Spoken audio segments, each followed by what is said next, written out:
Hello friends, my name is Elena Garmash. I'm a practicing system coach and author. I'm also currently studying to be a psychologist at the Academy of Coaching and Psychology. On my channel, I will share information from a variety of sources with you. I don't urge anyone to follow the information, I'm just sharing it. Today, I will begin to provide insights on the topic of child psychology. It will be a series of lectures. I'm the mother of many children myself, and today's theme is the infancy of children.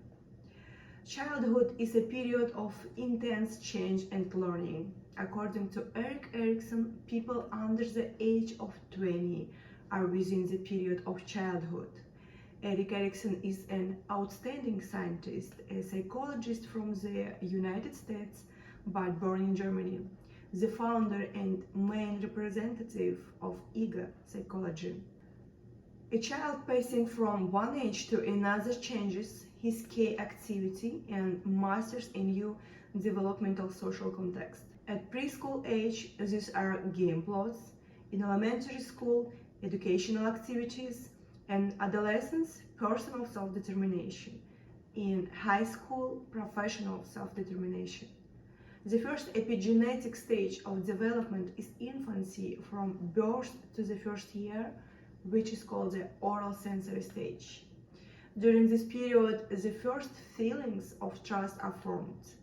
These are formed only if the child experiences maternal care, if the mother is in a stable emotional state, if she doesn't have postpartum depression, if the child is cradled, fed, sleeps peacefully, and so on. The baby trusts everyone around him without anger or anxiety, calmly reacts to the absence of his mother, feeling that all his needs will be met. During this period, he receives care, attention, and familiarity with the world around him from his mother. Maternal love and tenderness determine the level of faith and hope derived from the baby's first life experiences. At this time, he absorbs the image of his mother. Introjection and unconscious psychological process related to the mechanism of psychological defense occurs. That is, a person incorporates the views, motives, and the force that he perceives from other people into his psyche. The identity of the developing personality begins to develop. If no one comes to the child, he often cries, or the mother is depressed, then fearfulness might form, distrust of others and the world, and one that carries fears and suspicion. A person is in general a being who strives for intimacy and trust. This is a basic need. It's difficult to exist without it. For a child, as a rule, discomfort is not acceptable. Otherwise, a paralyzing helplessness forms, as if he is frozen and not ready to move to the next stage of development, the stage of early childhood. Deprivation is a lack of communication in the first year of life, when a significant group for the child is either absent. Either the mother or the immediate environment cannot give the child the emotional base the child expects. A significant person for a child in the first year of life is his mother. A close relationship with her, or grandmother, or a person caring for a child. These people will be the parent figures. The period of infancy is a time when a child can be separated from his mother. An adult is responsible for the comfort of a child. Emotionally positive communication between a child and adults is a sign of normality in a child's psyche and the conditions for his development in infancy. The lack of communication between a child and his mother always has a negative effect. For example, in terms of psycholinguistic development, I know that in the United States, With the exception of some states, only 12 weeks of unpaid maternity leave are allowed for a woman who has given birth, and almost all mothers are forced to go to work. I don't agree with this. Such a period is catastrophically small for postpartum recovery, and the mother should be in close contact with her newborn baby at this moment, feeding the baby with breast milk and recovering. It seems to me that here the state needs to revise the laws on maternity leave and offer a softer alternative to women and their newborn children. Such issues need to be discussed by the public. I come from Russia, where paid maternity leave is provided for a year and a half with both salary and position. It can be extended up to 3 years. Additionally, for each first child, the state issues maternity payments of approximately $6,500 for the child's education or as a stipend for the mother. At 5 to 7 weeks, the child has a need for new emotions and he actively begins to inspect the space around him. And here the cerebral cortex activates and an interhemispheric action is formed. The act of grasping is also formed. Grasping is controlled by vision. This is due to object perception, to the designation of space and the development of the hand and the opposition of the thumb. From the 5th to the 7th month of life, the first results of action appear. The act of grasping forms into the act of sitting. The child reaches for toys and gradually learns to sit. It's not recommended for a baby to sit down earlier than 6 months. Science problems with the spine are possible, as this is forced development and the load is too large for that age. I am in favor of the child learning to sit by himself, leaning on his hands. At 9 months, the child gets on his feet, starts walking holding onto support, and will be marked by speech and a crisis in the first year. It's an act of separation from mom. Stage of separation. He lifts his head, reaches for a toy himself without the help of his mother, and rises to his feet. This is already a complete separation. The unity of us disintegrates. This is called separation. The passage of various crises, the formation of boundaries so that a person can go into life independently and livefully. The goal of motherhood is to raise an independent person, and up to 9 months, these are conditional figures, everyone is different, is a serious formation of symbiosis between mother and child. Symbiosis is a kind of fusion. This happens in a child during fusion with his mother's breast. This is called the oral period, and during this period the child gradually learns to separate from his mother, and this should not be abrupt. If the basic needs of the child are not met for a long time, sleep, food, safety, love and care from his mother, then fear and anxiety begin. Then he separates early and there is no symbiosis. This is fraught with the fact that the child will become dependent on something. Addiction is an attraction to an object. It appears in some cases when there is no symbiosis, when separation is forced, when the mother tries to make the child sit early, when she teaches letters too fast, abrupt weaning, and so on.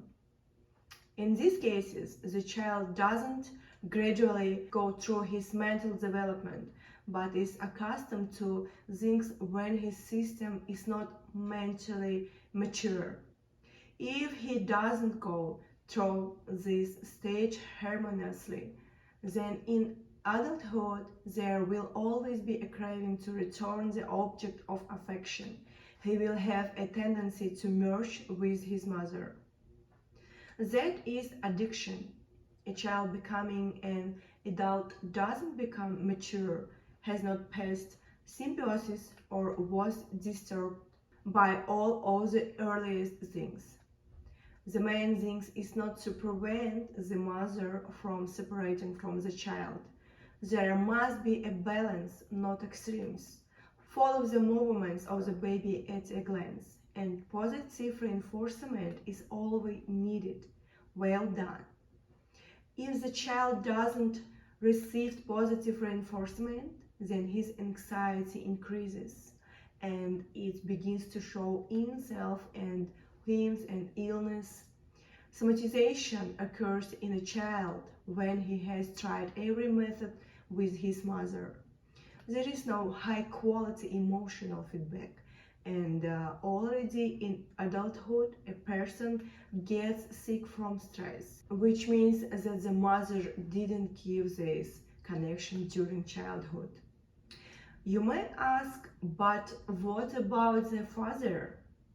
In infancy, fathers perform a technical and physical role. They do not mean anything to the child now. He cannot breastfeed the child. Parents need to remember that a child is a separate object. If mom has anxiety, then she needs to do some kind of yoga, quarantine the support of loved ones. It is possible to turn into a psychologist and work out anxious thoughts. Calm herself, engage in self-regulation of her mental processes, recover herself both psychologically and physically, to realize that the child is a separate person, as well as to undergo separation from the parents. Children are individuals, not our continuation, and they don't come for us, but to live their own experience through us. The mother who possesses a child doesn't perceive him as a separate person is called a phallic mother, from the word phallus. A woman who has power over a child, unable to see the child separately. What threat does this present? The child doesn't acquire his own identity, and this contributes to the development of dependence. He doesn't have a sense of himself support. He is consciously merging with some other object, because the other object will be a support for him, and plus he will want to see his reflection in this object and identify himself. He will not understand what two people are separately. He will not be able to build partnerships because the other object is the object he needs. That is, it will satisfy his needs. As a mother giving her breasts, he will demand it from a partner. He has no experience and will look for someone to merge with. When a child has anxiety, tears, tantrums, then the emotional container should be mom or any other parental figure. For example, a child is hysterical or angry. Mom sees it and isn't afraid of it, doesn't ignore it, and doesn't punish the child for it. We need to talk, to ask him, are you angry? And to confirm, yes, I will be angry too. And his mother shares his feelings at this moment. It is important for the child to experience every feeling as well as the parents. All emotion must be lived, not suppressed. This is our protection and our boundaries. This is the only way we can show others that our boundaries exist. At any age, a child needs positive reinforcement from his mother and parental figure before puberty. And in order to hear your child and accept him with all feelings and emotions, moms need to always have energy and resources. And here it is important that your inner child is developed. It must be happy and then you will bring up your own happy child. And let's do one meditation with you, meeting with your inner child. We all have three ego states: the inner child, the adult, and the parent. This meditation will help you feel your inner child. Maybe some will cry, some will resist, or other different ranges of feelings. Most importantly, don't restrain your feelings. Give them free rein. It's safe. It will be a very powerful internal cleansing of accumulated negative emotions. And do you listen to meditation music? Okay, let's start. And so, inhale deeply and exhale. Close your eyes, relax, put your feet up. Inhale and exhale again. Inhale and exhale again. Remember the most unpleasant situation in your childhood. Move mentally to earlier childhood, when you were a little girl or boy. Perhaps it was a moment when someone offended you. Maybe it was your parents or someone from friends, close relatives. Remember the moment when you felt that you were alone. There was no one to help you. You are small and you really want to talk to someone. And aside from your cat or diary, you have no one to talk to. Everyone says, stop crying. What childish silliness. See yourself as that little girl or boy. Approach her from an adult position. Look into her eyes. Hug her tight. Pat her on the head. Kiss her. Wipe her eyes if she is crying now. Put her on your lap. Stay with her. Ask her who offended her, why she's crying, and listen to what she tells you. Listen calmly. Don't rush anywhere. Promise to be with her and never leave her again. Give her what she wants now, what she needs now. Maybe a toy, ice cream, a trip to the zoo, love, kisses, roller skates, flowers. Everything that this girl or boy wants now. Everything that will please her. Teach her to be happy at this moment when you and everyone around you are happy. Let her do what she wants right now at this moment. And stay with yourself. And then exhale and exhale. Listen, your girl or boy. Inhale and exhale.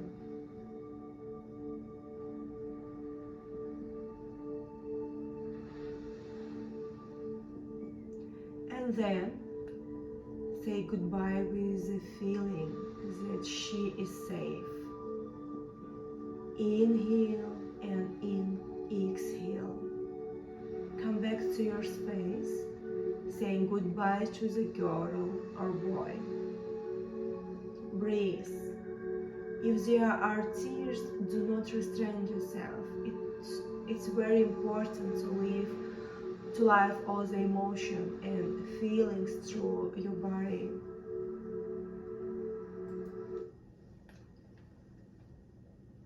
Okay, let's breathe.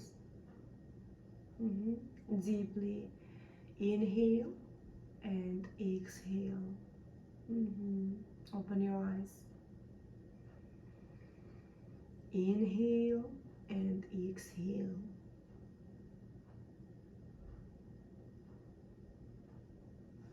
How do you feeling now? Share your impressions in the comments. Did you manage to see your inner girl or boy? What words of support did you say to her? Did you manage to see that your girl or boy is happy? Please write in the comments. Okay, relax. And I also want to introduce you to my book, which I wrote while in America. I'm the author of my life. It's about my life experience, about the fact that I went through crisis and concussions in life on my own. And in my book, there are comments by a psychologist after each chapter. You can purchase the book on Amazon if you are interested in reading. Thank you for watching this video. Like and subscribe to my channel and to my Instagram. I will leave a link under the video. I'm saying goodbye to you for today. I hope you enjoyed this lecture and our work together. Next time I will tell you about the peculiarities of development in early childhood. See you soon. Bye.